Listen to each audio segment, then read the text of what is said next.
আর মানুষ যে ঘরে বসে আছেন আন্দোলন না করে আমাদেরকে যে এত ইয়ে করছেন যে তোমরা এতদিন কোথায় ছিল, আন্দোলন করো না এতদিন, তোমরা এখন আসছো, তো আপনারা কি করতেছেন? আপনারা কেন ঘরে বসে আছেন? আপনারা কেন প্রশাসনের কাছে কোনো জবাব চাচ্ছেন না এগুলোর জন্য? মেয়েরা এখন কোথাওই সেফ না, যেটা সত্যি কথা। যতদিন না এটার একটি বিচার হচ্ছে, কোনো একটি কঠিন ব্যবস্থাপনা না নেওয়া হচ্ছে, ততদিন আমার মনে হয় না মেয়েরা কোথাও সেফ থাকবে। যেখানে মানুষ যত ধর্ষণ করছে, এটার যে বিচার হচ্ছে না, এই প্রতিনিয়ত এর জন্য আরও বেশি ধর্ষণ করার হচ্ছে বাড়ছে, ঠিক আছে? আর একজন বাবা কিভাবে সাহস পায় বা তার মানে বিবেকে বাধা দেয় না যে সে তার নিজের মেয়েকে হচ্ছে ধর্ষণ করে? আবার মানুষ এগুলো দেখে পোস্টে কমেন্ট করে যে একজন বাবা তার মেয়েকে জন্ম দিয়েছে, তার মেয়ের সাথে সে সেক্স করতে পারবে না। মানুষ কতটুকু কুরুচিপূর্ণ হয়ে গেছে যে এইসব কথাবার্তা তারা বলতে পারে।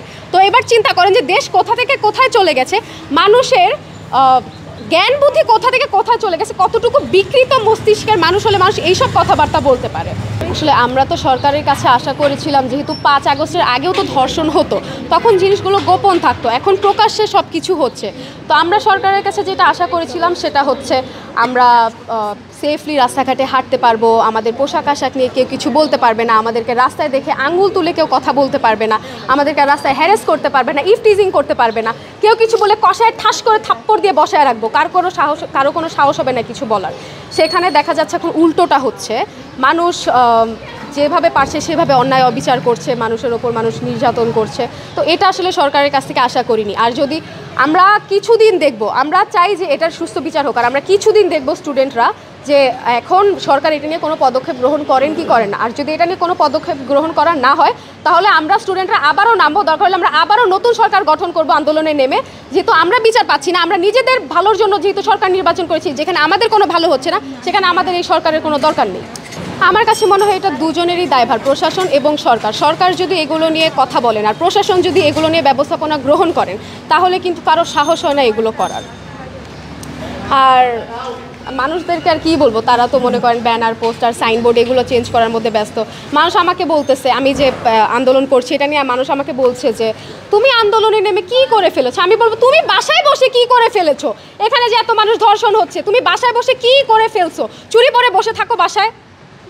আর সরকার নিয়ে যে এত কথা বলো তোমরা, সরকার এই করে ফেলেছে সেই করে ফেলেছে, ধর্ষণ হচ্ছে, এটার থেকে বড় কিছু আর কি হতে পারে? এগুলো যদি বন্ধ না হয়, আমরা একটি স্বাধীন রাষ্ট্র কীভাবে এটাকে আমরা বলবো?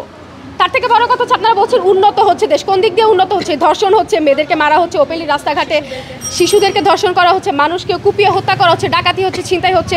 এটা উন্নত বাংলাদেশ? আপনারা এটাকে উন্নত বাংলাদেশ বলেন? আমার তো মনে হয় না এটা কোনো দিক দিয়ে উন্নত। আপনাদের এই বিকারুন্নেসা স্কুল অ্যান্ড কলেজ থেকে পরবর্তীতে আর কোনো কর্মসূচি থাকবে কিনা, বা থাকলে এটা কবে নাগাদ হতে পারে? আমি বলবো যে অ্যাকচুয়ালি আমাদের শিক্ষক, তারপর আমাদের মেয়েরা কেউই আমাদেরকে সাহায্য করছে না। এই যে আজকে যে আমি এসেছি, লিড দিচ্ছি কিন্তু আমি মেয়েদেরকে, ওরা যে আমাকে সাহায্য করছে এটাই আমার জন্য অনেক, যে মেয়েরা আমার কথা শুনে আমাকে সাহায্য করতে এসেছে। আমরা এমন অবস্থায় আছি, কিছুক্ষণ আগে আমাদেরকে কলেজেও ঢুকতে দেওয়া হচ্ছিল না, তাই আমরা বাহিরে দাঁড়িয়ে আছি এখন। তো আমি বলবো যে আপনারা যদি চান একটি সুস্থ সমাজ, আর আপনারা যদি চান আমরা আপনাদেরকে সম্মান করি, আমাদের শিক্ষকগণদের বলছি, আপনারা যদি চান আপনাদের প্রতি আমাদের সেই সম্মান ও শ্রদ্ধাবোধটা বজায় থাকুক, তাহলে আমি বলবো যে এটা নিয়ে আপনারা কোনো একটি ব্যবস্থাপনা গ্রহণ করুন। আর তোমাদের মেয়েদেরকে বলছি, তোমরা তো খুব মানা করছিলে আমাকে যে আন্দোলন করো না, কোনো লাভ হবে না, বসুন্ধরার মধ্যে কিছু হবে না। তোমরা যে এই কথা বলো, বসুন্ধরা আজকে কিছু হয়নি, কালকে কিছু হবে না, এটার কি গ্যারান্টি? আজব কথাবার্তা, তোমাদের লাভ হবে না এই সেই হ্যান ত্যান। আর স্কুল থেকে কোনো কর্মসূচিই হচ্ছে না, যা করার আমরা স্টুডেন্টরা মিলেই করছি। আর আপনারা তো দেখতে পাচ্ছেন কতজন মানুষ এসেছে, আমাদের কতজন পাশে দাঁড়িয়েছে, সবাই বাসায় বাসায় বসে বসে যার যা বলার বলতে পারে। বাহিরে এসে কয়জনের সাহস আছে এগুলো বলার? আমি বলবো যে যারা পারেন তারা আমাদেরকে এসে সহযোগিতা করুন, আমাদের সাথে আন্দোলনে যোগ দিন, যেন এই নিউজগুলো স্প্রেড হোক, আর প্রশাসনের কাছে যেন এইসব নিউজগুলো ছড়িয়ে যাক, আর তারা যেন কঠিন কোনো ব্যবস্থাপনা গ্রহণ করেন এই ধর্ষণ এবং এসব নির্যাতন ও নিপীড়নের বিরুদ্ধে।